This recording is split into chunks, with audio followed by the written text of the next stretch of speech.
Okay, it's not Laura, but it's trim and tidy in a particularly proper British fashion. It certainly was an easy paycheck for Terry Moore, who isn't on screen all that much and essentially plays herself. Moore was 26 when she made Postmark for Danger, but she was already a show business veteran, having made more than 24 features, including a Best Supporting Actress Oscar nomination for the 1952 drama Come Back, Little Sheba. For well over 7 decades, Terry Moore has maintained one of the most eclectic careers of any actor, swinging between top-flight productions like Elia Kazan's Man on a Tightrope and bottom scrapers like the 1985 sexploitation picture Hellhole.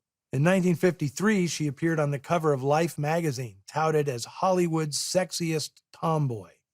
31 years later, at 55, she posed for Playboy, billing herself as Terry Moore Hughes, an eye-opening way of celebrating her alimony settlement with the late mogul's estate. Now in her 90s, she's recently had featured roles in the shows True Detective and Ray Donovan. Josephine Griffin had a significantly shorter acting career. She is terrific in the role of the ill-fated Jill Stewart, giving the most natural and assured performance in the movie. After making her stage debut in 1951 opposite Peter Ustinov in The Moment of Truth, Griffin became an in-demand film actress, making 9 pictures in 3 years. But not long after wrapping this one, she retired from acting, marrying producer Patrick Filmer Sankey. He was related to the second Duke of Windsor or some such thing, which may explain why he'd keep a name like Filmer Sankey. After becoming a woman of privilege, Mrs. Josephine Filmer Sankey wrote a book about the legendary Bayeux Tapestry, a 230-foot-long textile scroll from the 11th century that depicts the history of England leading up to the Norman Conquest and the Battle of Hastings. See, it really does take all kinds. One actress writes a book about a legendary example of Romanesque art, the other poses for Playboy. You gotta love them both. Ken Hughes, the screenwriter of Postmark for Danger, had a prolific career as both a writer and director.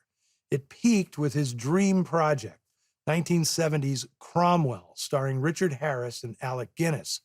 Despite the hoopla surrounding its production and release, the film bombed, which pretty much ended Hughes's career in England. He moved to Hollywood and finished out his career making stuff like Sextet with 84-year-old Mae West and the 1981 slasher film Night School, which, if nothing else, marked the movie debut of Rachel Ward. Director Guy Green also moved to America in the 60s, where he made films as different and distinctive as A Patch of Blue, The Magus, and his biggest hit, Jacqueline Suzanne's Once Is Not Enough. I'll wind up with a bit of trivia. The 2 male stars of today's film, Robert Beatty and William Sylvester, appeared together 12 years later in a film that garnered a bit more attention than Postmark for Danger.